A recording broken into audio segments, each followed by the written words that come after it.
গল্পের শুরুতে আমরা একটি মেয়েকে সাবওয়ে স্টেশনে তার বন্ধুর জন্য অপেক্ষা করতে দেখি। অপেক্ষা করার সময় হঠাৎ তার নজরে পড়ে পাশে পড়ে থাকা এক জোড়া অসাধারণ সুন্দর গোলাপি জুতো জোড়া তার এতটাই পছন্দ হয় যে সে সেগুলোর দিকে এগিয়ে যায়। কিন্তু সে কিছু করার আগেই একটি মেয়ে চট করে জুতো জোড়া তুলে নেয় এবং পায়ে পড়ে ওখান থেকে হাঁটতে শুরু করে। কিন্তু কিছু দূর যাওয়ার পরেই সেই মেয়েটির শরীরের ভেতরে অদ্ভুত কিছু অনুভব করতে থাকে, আর মুহূর্তের মধ্যেই ঘটে যায় এক বিভীষিকাময় ঘটনা। হঠাৎ করেই মেয়েটির দুই পা শরীর থেকে বিচ্ছিন্ন হয়ে যায়। দৃশ্যটি ছিল অত্যন্ত যন্ত্রণাদায়ক। এরপর গল্পের দৃশ্যপট পরিবর্তন হয় এবং আমাদের পরিচয় হয় সানজে নামের এক মহিলার সাথে। সানজের একটি ছোট মেয়ে আছে।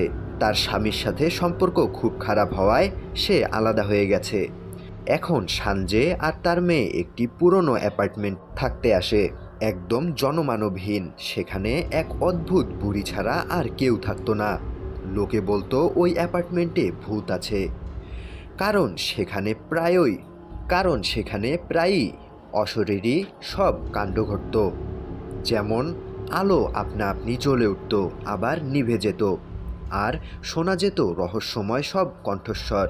সানজের কাছে নতুন বাড়ি কেনার টাকা ছিল না, তাই সে সেখানে থাকতে বাধ্য হয়। ঘরে ঢোকার পর সে দেখে সব কিছু খুব নোংরা আর ভাঙাচোরা। সে ঠিক করে যে নিজেই সব মেরামত করবে, কিন্তু কাজ করার সময় হঠাৎ একটি ইলেকট্রিক বাল্ব বিস্ফোরিত হয় এবং আগুনের ফুলকি তার চোখে এসে লাগে। সে তার এক বন্ধুর কাছে যায় যে পেশায় একজন ডাক্তার। এখানে আমরা জানতে পারি সানজে নিজেও একজন চোখের ডাক্তার, কিন্তু তার নিজের ক্লিনিকটি এখনও তৈরি হচ্ছিল। একদিন বাড়ি ফেরার পথে সানজে স্টেশনে সেই একটি সুন্দর গোলাপি জুতোজোড়া পরে থাকতে দেখে। সে চারিদিকে তাকিয়ে জুতোজোড়ার মালিককে খোঁজার চেষ্টা করে, কিন্তু কাউকে না পেয়ে সে জুতোজোড়া তুলে নিয়ে বাড়ি চলে আসে। বাড়িতে এসে সে যখন জুতোজোড়া পরে দেখে, তখন তার চোখের সামনে একটি নাচরত মেয়ের দৃশ্য ভেসে ওঠে। নাচটি ছিল অসাধারণ, কিন্তু পাশে দাঁড়িয়ে থাকা অন্য একটি মেয়ে হিংসেই জ্বলে পুড়ে যাচ্ছিল। সানজে ভাবল হয়তো সে খুব ক্লান্ত, তাই এসব ভুলভাল দেখছে। কিন্তু ঠিক তখনই তার মেয়ে সেখানে আসে এবং জুতোজোড়া দেখে মুগ্ধ হয়ে বলে, মা, এগুলো কত সুন্দর, আমি কি একবার পরে দেখতে পারি? কিন্তু সানজে তাকে ধমক দিয়ে মানা করে দেয়। পরের দিন মেয়েকে স্কুলে দিয়ে সানজে তার ক্লিনিকের সাইটে যায়। সেখানে তার সাথে এক তদারকি কর্মীর দেখা হয়।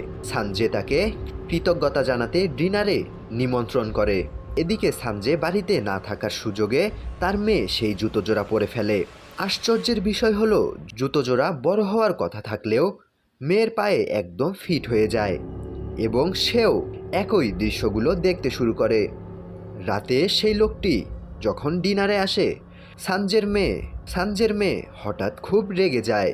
সে তার মাকে প্রশ্ন করে এই লোকটি কে এবং সানজে কেন তার বাবার সাথে থাকে না। সানজে খুব বিরক্ত হয়ে মেয়েকে সরিয়ে দেয় এবং লোকটিকে জানায় যে সে তার স্বামীর থেকে আলাদা হয়ে গেছে।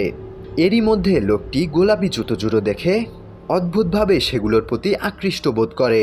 এরপর থেকে সানজে প্রায়ই দুঃস্বপ্ন দেখতে শুরু করে। সে স্বপ্নে বিয়ের পোশাকে এক দম্পতিকে দেখে।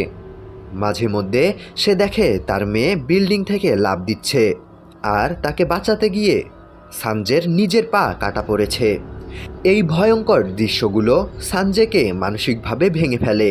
সে নিশ্চিত হয় যে জুতোগুলোর মধ্যে কোনো অভিশাপ আছে। কিন্তু একদিন সানজের সেই ডাক্তার বন্ধুটি বাড়িতে বেড়াতে আসে এবং জুতোজোড়া দেখে একদম পাগল হয়ে যায়।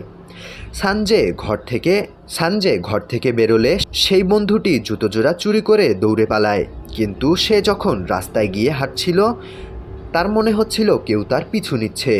হঠাৎ কেউ পেছন থেকে তার মুখ চেপে ধরে এবং তাকে জোরে ধাক্কা দেয়। সে একটি আয়নার উপর আছড়ে পড়ে মারা যায়। এরপর জুতোজোড়া তার পা দুটোও কেটে দেয়।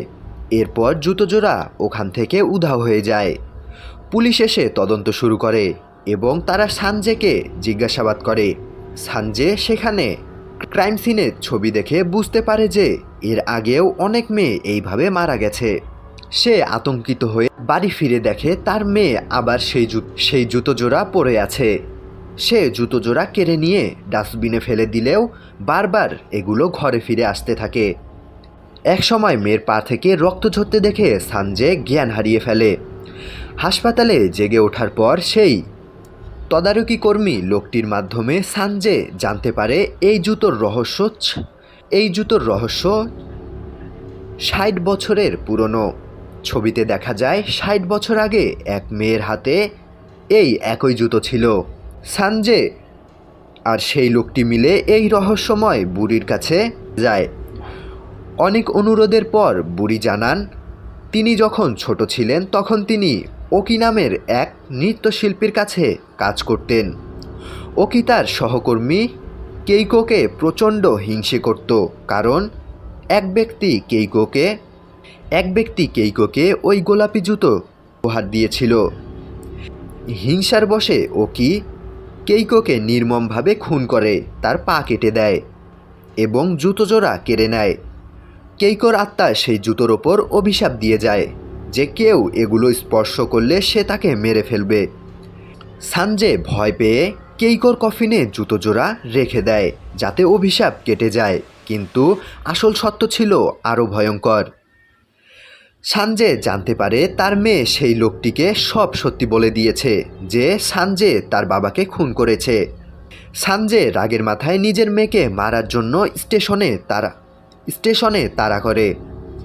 সেখানে সে যখন মেয়েকে প্রায় মেরেই ফেলেছিল তখন কেইকোর ভূত সামনে এসে আসল সত্যিটা প্রকাশ করে। সে জানায় যে সানজে আসলে কেউ নয়, বরং সে হলো সেই খুনি নৃত্যশিল্পী ওকির পুনর্জন্ম। এই কারণেই সেই বুড়ি তাকে দেখে ভয় পেতেন। সানজে নিজের অজান্তেই তার স্বামী, তার বন্ধু আর ওই লোকটিকে খুন করেছে এবং এখন সে নিজের মেয়েকেও মারতে চাইছিল। সানজে আসলে কেইকো ছিল না, সে ছিল সেই হিংসুটে ওকি যে খুনের নেশায় মত্ত।